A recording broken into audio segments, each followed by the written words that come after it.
Hi, welcome to Introduction to Biology at Mission College. I'm Professor Taylor and I'll be your instructor this semester. And this video is going to be pretty brief and it serves the purpose of basically putting a face with the course, my face, and also of going over some of the syllabus important items here. I definitely won't cover everything, so you'll probably want to pause me a few times as you're going through this to read a few more things in detail about the course. This semester, we have 0 required face-to-face meetings, so that's a bit of a change. Even our exams this semester are online using the proctoring software Proctorio, which we'll talk about here in a minute. The nice thing about this online section of General Bio is that the lectures are already pre-recorded, everything is posted on Canvas, so when you log into Canvas you will see each of the modules is populated with all of the chapter resources already, so everything is there for you. The only things that you won't be able to access in advance too much are the quizzes. So they'll be open for a week, which is quite a bit of time. But you can't shotgun through the entire course in a couple weeks. You need to take the quizzes during the week that the module is covering. And the lab for this class is not required. There is a lab, but not everyone needs a lab science for transfer. So it is not a requirement. It's a separate enrollment if you're interested in that. Our exams, again, are online this semester, but they are on certain days. So it's up to you when that day you want to take it, from the comfort of your own home and your jammies if you like. It just has to be done by midnight on exam day. The withdrawal dates, I will shoot you some reminders on that just to make sure those are on your mind if that's something that you're considering. My contact info, I do host office hours. They are virtual office hours so that they are hopefully convenient for all of you as online students. And the way that we do that is using the web interface Zoom. And Zoom allows us to do a virtual meeting, and those are scheduled every Tuesday night from 8:30 to 9 p.m.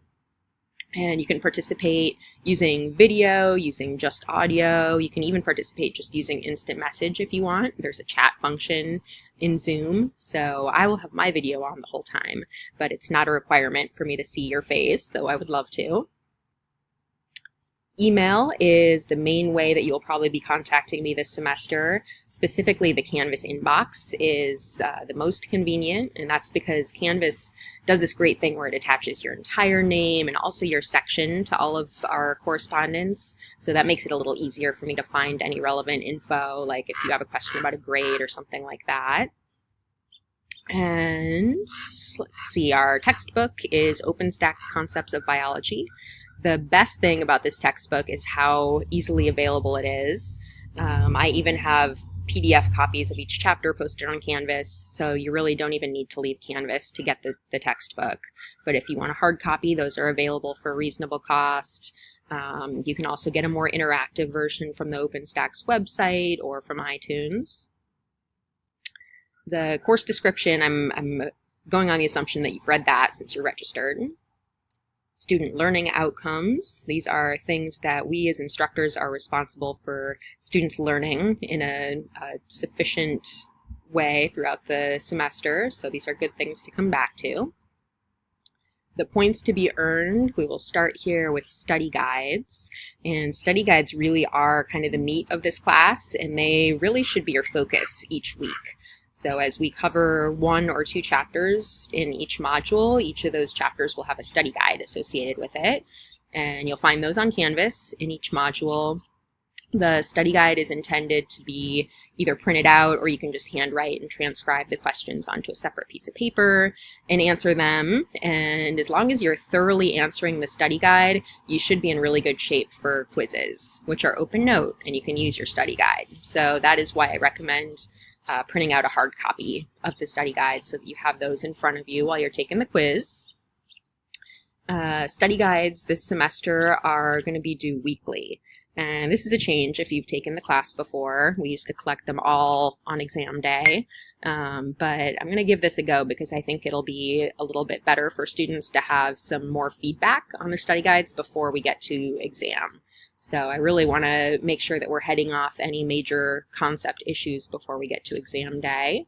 And you will get feedback from me on your study guides within a few days of submitting them.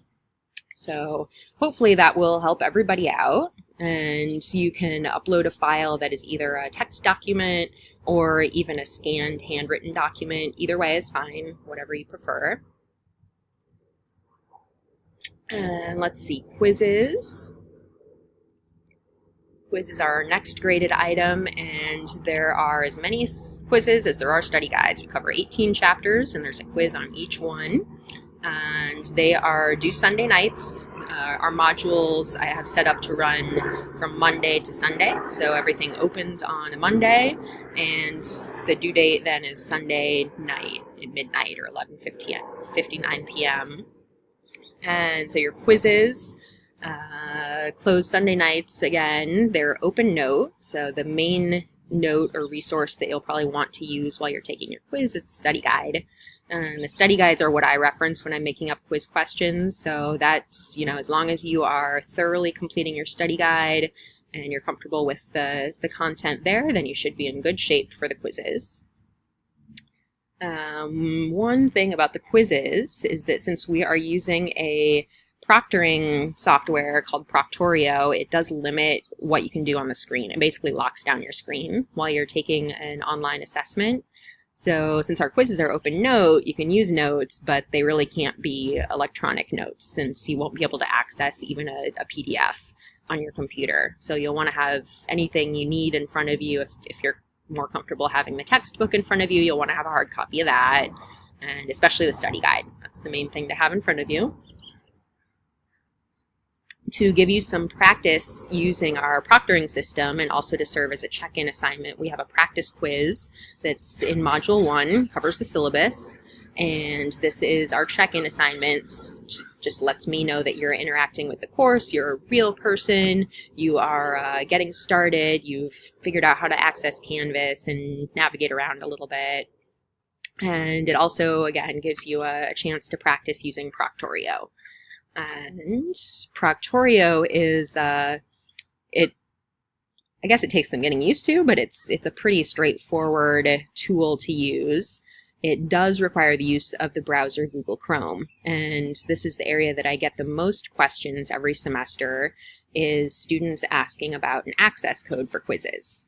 And we do not have any access codes on any of our course content. So the reason that you would be getting that access code error is listed right here in bold. If you email me asking you for one, I will direct you to this above. So if you have the Proctorio Chrome extension installed, then you should be in good shape. If you're using the browser Chrome and Proctorio is working, you see it authenticating you, you're in good shape. But if something has happened to the extension, or you didn't install it, or you switched devices, or you switched browsers, you will get an access code error. They'll ask you for an access code to proceed. And that just means that something went wrong with Proctorio. So you need to check that out and troubleshoot a little bit. If you can't figure it out yourself, you can contact me, you can contact Proctorio support. There's a few links or numbers listed here for Proctorio, but I'm also happy to help you. But again, if you ask me for an access code, I will basically copy and paste this here. So you can help yourself here with that if you end up with that problem. And I do like to know if anything goes wrong, though. Every once in a while somebody will have an issue where they need to take a quiz in a different place and their internet extension or connection goes out midway through a quiz. I can usually tell what happens, by just looking at your attempt. I can kind of see what went wrong, so I can reset it if I need to. Just keep me posted. Don't suffer in silence. I'm here to help you. Class discussions are our next graded content. There are 4 of them, and they're usually pretty popular with students. I think they're nice ways to interact with your classmates a little bit, and they are on more sort of popular biology kind of topics. It's not like you'll be discussing the ins and outs of mitosis and meiosis. These are more current event kind of biology topics that seem to go over well. The big thing with your discussion posts is They should be relevant to the discussion, of course, to the topic, but you also need to include sort of some evidence that you've viewed or read or watched the required materials. Each discussion has 1 or 2, maybe 3 little videos or articles or whatever to watch. So referencing those will let us know that you have viewed the material, which is important. And exams, again, these are also online this semester, but they are closed note. And so for exams, you'll notice if you read the fine print for Proctorio above, that exams require the use of a microphone and webcam while you're using Proctorio, while you're taking the exam. And the reason for that is that they're closed note, so we do use an extra measure of security for exams for this class. And if you don't have access to a device with a webcam and microphone, we can help you out with that. The assessment center on campus is set up to provide that technology for you. So I will give a little more detail on that as it gets closer and as we start making plans for exam 1. Exams are pretty straightforward though. They're the same format as quizzes. Every once in a while, I will include a couple of extra credit questions on exams that are short answer. So we'll see if I can figure out how to do that with the online exams. It's a learning experience for me too. Extra credit will be available beyond that also. There's one posted currently at the bottom of the modules section on Canvas called Visit a Farmer's Market, something to that effect. So every once in a while, I'll post a couple of new extra credit opportunities. Grades are computed in what I think is a very straightforward way. A point's a point. There's no weighting of grades in this class. The cutoffs are firm and are very straightforward here, I think.